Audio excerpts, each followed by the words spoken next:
Estamos a nada de que sea Navidad, y es en estas épocas en las que todos queremos pasar tiempo con nuestros seres queridos. Buscamos lugares apartados donde escapar de la monotonía de la ciudad y pasar tiempo de calidad, pero en ocasiones todo eso no termina como nosotros queremos. En ocasiones es en estas fechas de Navidad en que ocurren situaciones que nos dejan con más miedos que tranquilidad. Bienvenidos una semana más a Radio Macabra, su programa favorito de la noche. En esta ocasión les tenemos una historia ocurrida hace unos años en un lugar que al parecer hoy ya no existe. La historia de hoy se titula Invierno Sangriento y es traída para ustedes por cortesía de un seguidor del canal. Solo aquí, en Radio Macabra, éxitos que te matarán de miedo. Preparen un buen ponche de frutas y pónganse cómodos, pues nosotros estamos a punto de comenzar. En el invierno del 2005, mi novia de aquel entonces y yo habíamos planeado pasar unos días en unas cabañas en el estado de Coahuila. Nosotros ya conocíamos el lugar, pues habíamos ido en otras épocas del año, pero siempre nos decían que durante el invierno el ambiente era mucho mejor, y que si teníamos suerte nos podía tocar una ligera nevada. Ese lugar era nuestro favorito hasta aquella vez, en que un macabro asesinato nos hizo temer por nuestra vida. El lugar estaba enclavado en una sierra y constaba de unas 8 cabañas únicamente.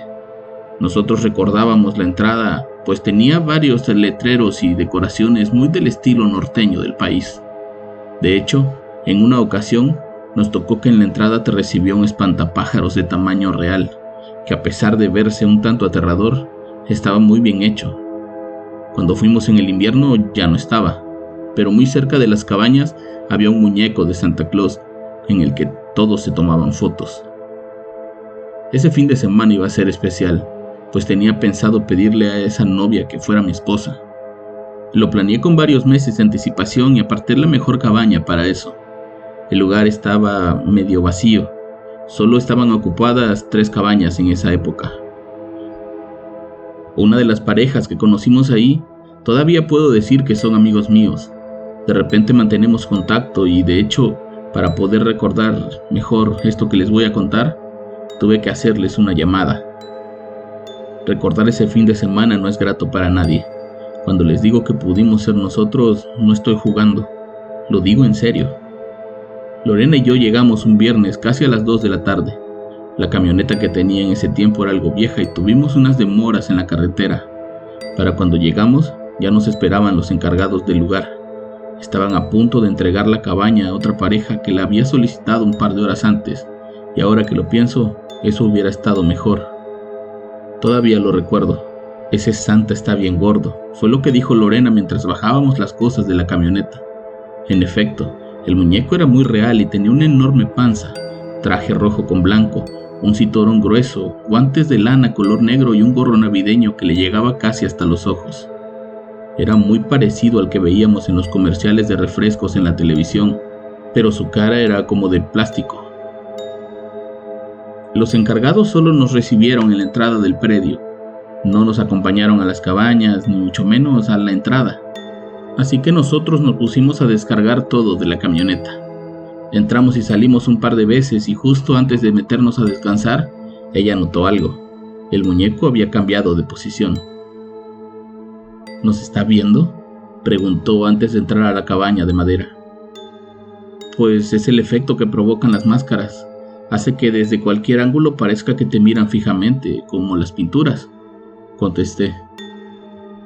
Por la noche salimos a la zona de las fogatas.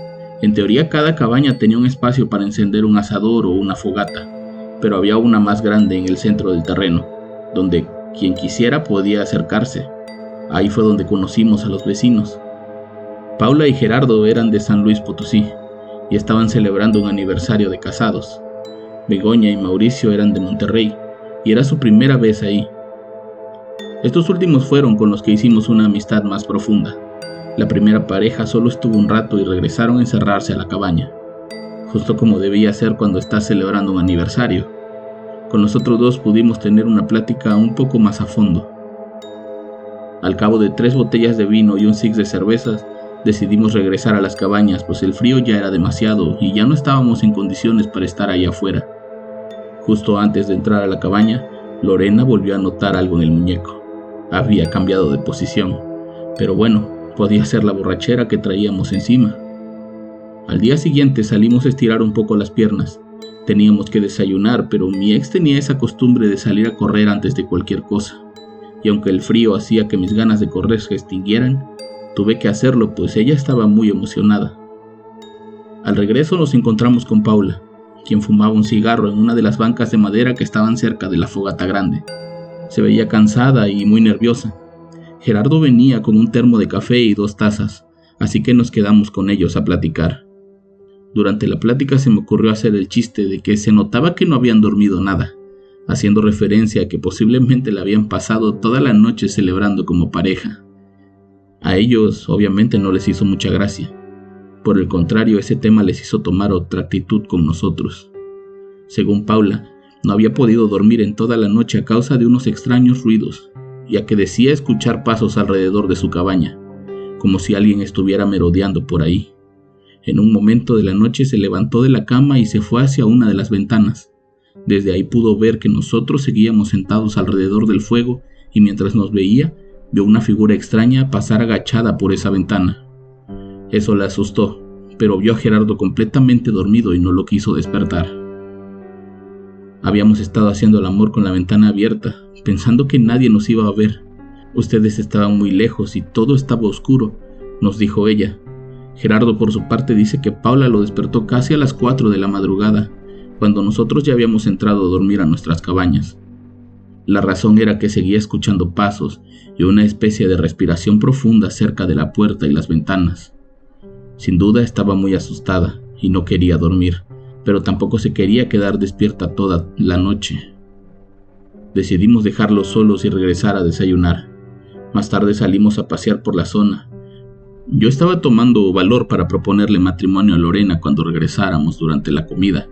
Ya tenía el discurso listo, pero al volver, nos encontramos esta vez con Begoña y con Mauricio, quienes nos invitaron a comer con ellos.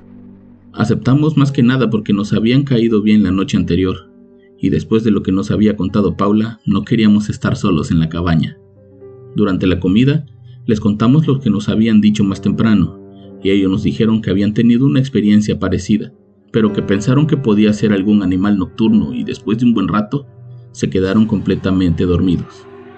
De los otros 2 no supimos más durante ese día. De hecho, nos regresamos temprano a nuestra cabaña. El clima estaba cambiando y ya no nos permitió hacer ninguna actividad al aire libre. Sabíamos que iba a bajar la temperatura, estaba anunciado, pero nunca dijeron nada sobre un temporal como ese. Esa tarde, casi noche, fuertes ráfagas de viento azotaban todo el lugar. La madera de las ventanas crujía como si fuera a romperse. La gruesa puerta de la entrada de la cabaña se movía como si alguien afuera estuviera empujando para derribarla. En el interior, mi novia y yo estábamos sentados en esa pequeña mesa redonda mientras tomábamos café. Intentábamos platicar de cualquier cosa para distraernos, pero no podíamos ocultar nuestro miedo de aquella tormenta. De pronto, Lorena se levantó y caminó hacia la ventana. ¿Qué haces? La camioneta. No le vaya a caer una rama o algo, me contestó nerviosa. Ahorita eso es lo de menos, tenemos seguro. Aléjate de la ventana, por favor. Le pedí con miedo de que algo le pasara. Oye, el Santa ya no está. ¿El qué? El Santa, el muñeco que estaba afuera. En ese momento me importaba muy poco lo que hubiera pasado con ese muñeco. Seguramente lo quitaron para que nada le pasara, le dije para que regresara a la mesa. La realidad era que cualquier cosa que estuviera en la intemperie iba a sufrir algún daño. Se notaba por el fuerte ruido que hacía el viento y la lluvia helada, que nos tenían prácticamente encerrados y alejados de cualquier cosa. Realmente estábamos preocupados por las otras parejas.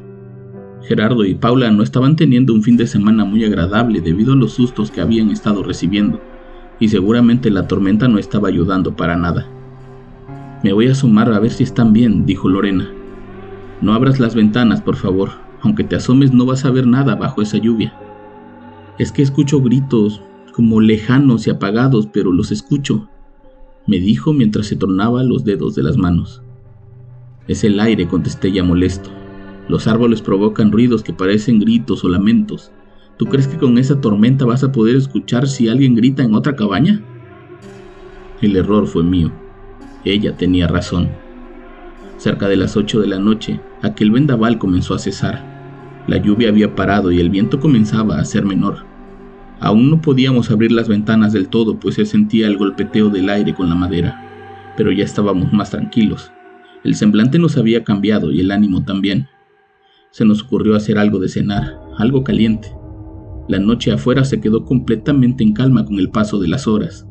Ya era tarde, no íbamos a salir a ver a los vecinos que posiblemente estarían durmiendo o aprovechando que no podían salir para hacer otra cosa. El estar ahí encerrado y con miedo, solo con ella, me hizo sentir que ese era el momento adecuado.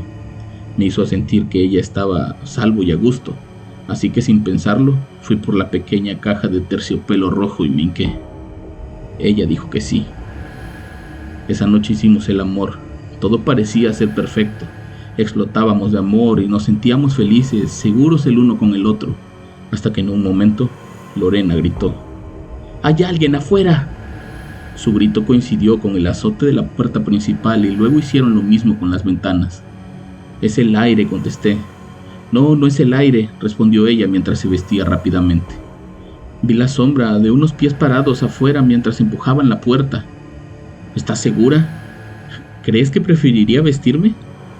Su respuesta me convenció, por lo que me levanté de inmediato y fui hacia la puerta para asegurarla con un tronco que estaba justo para eso. Con las ventanas hice lo mismo. Atranqué todo y regresé a ver cómo estaba ella. Era un manojo de nervios. Sentía que alguien había estado afuera, escuchando todo o tratando de mirar al interior, justo como les había pasado la noche anterior a los vecinos. No podíamos hacer nada. Era muy de noche y a pesar de que ya no había tormenta, las ráfagas de aire eran intermitentes. Lo mejor que podíamos hacer era esperar a que todo se calmara y dormir. Pasamos toda la noche despiertos, principalmente por la paranoia de Lorena, que decía escuchar pasos alrededor de la cabaña. Decía que alguien estaba afuera, como esperando que nos durmiéramos para entrar. A la mañana siguiente, muy cansados y con una migraña tremenda, salimos a ver cómo estaba la camioneta, y fuera de unas cuantas ramas que tenía encima, no mostraba ningún daño como para preocuparse. Ojalá pudiera haber dicho lo mismo de los vecinos. Mientras revisábamos la camioneta, Begoña y Mauricio tocaban desesperados la puerta de la otra cabaña. Lorena, al verlos, se acercó a ellos para ayudar. Nadie respondía, nadie les abría. Éramos los únicos en el lugar y no había rastro de los encargados, de que pudieran haber llegado temprano o que alguien se hubiera ido sin darnos cuenta. En teoría no faltaba nada, excepto el muñeco ese de Santa Claus en la entrada. Al ver que no respondían y que su camioneta seguía ahí intacta, sin señales de haberse movido, decidimos hacer llamadas para pedir ayuda. Mientras lo hacían las mujeres, nosotros intentábamos por todos los medios derribar aquella puerta, hasta que nos dimos cuenta que tal vez sería lo mejor romper una ventana. Al abrir por fin esa ventana, nos encontramos con lo peor.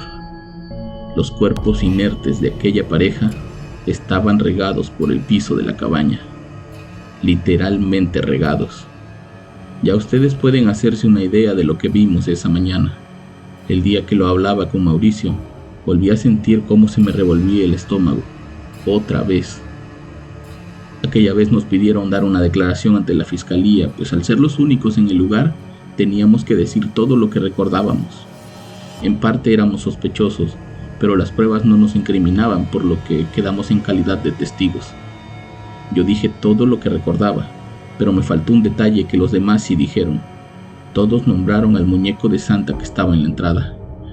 Cosa rara, pues al checar información con los dueños o encargados de las cabañas, mencionaron que nunca en sus años de actividad habían colocado un muñeco de Santa Claus, y menos uno de tamaño real. Aquellas palabras me provocaron de inmediato un hueco en el estómago. Todos habíamos visto, incluso habíamos llegado a decir que se movía y precisamente la noche de la tormenta desapareció. Al revisar la cabaña, la policía se dio cuenta que lo único que no parecía pertenecer a la pareja eran un par de guantes negros de lana de talla extra grande y un gorro color rojo con blanco, con el que le cubrieron toda la cara a uno de ellos. Un gorro navideño, igual al que usaba aquello que nosotros pensábamos que era un muñeco.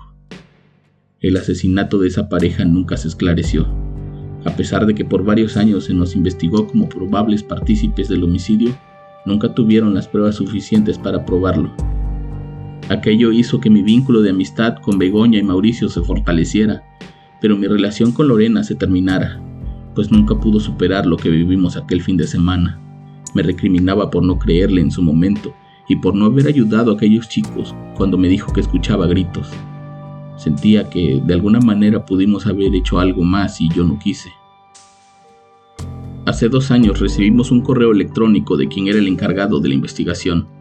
El licenciado Cadena nunca dejó de buscar al responsable. Sabía que no éramos nosotros y nos mantenía bien informados cada cierto tiempo. En el correo nos decía que estaba cerca del posible asesino, que su única línea de investigación lo había llevado a esa persona, pero que no podía decir más hasta conseguir las pruebas. La última oración de su correo decía: sí era el Santa Claus, y lo voy a demostrar.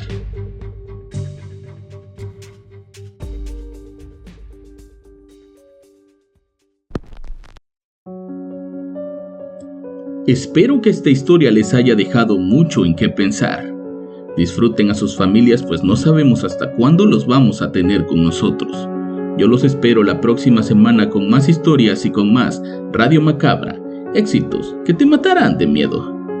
Buenas noches.